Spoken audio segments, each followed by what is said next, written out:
विधानसभा निवडणुकीनंतर कुठल्याही पदाची अभिलाषा न बाळगता बिनशर्त आपल्या शेकडो कार्यकर्त्यांसह शिवसेनेचा धनुष्यबाण हाती घेतलेले काँग्रेसचे माजी शहर जिल्हाध्यक्ष श्री मनोज शिंदे यांची शिवसेनेचे मुख्य नेते तथा राज्याचे उपमुख्यमंत्री एकनाथ शिंदे यांनी शिवसेनेच्या ठाणे लोकसभा संपर्क प्रमुखपदी नियुक्ती केली आहे।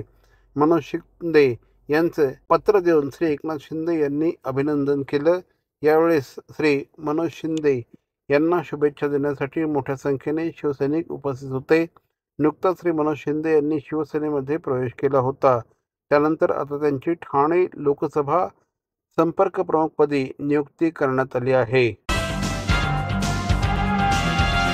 ठाणे शहरातील भवानी ज्वेलर्सची प्रति ग्रॅम केवळ 250 रुपयांची घडणावळ सोने, चांदी, हिरे आणि प्लॅटिनमच्या आधुनिक आणि पारंपरिक दागिन्यांचं विश्वासार्ह दालन Bhavani jewellers, ice factory, Talao Pali, station road Thane आणि कल्याण लाल चौक येथेही भवानी ज्वेलर्स।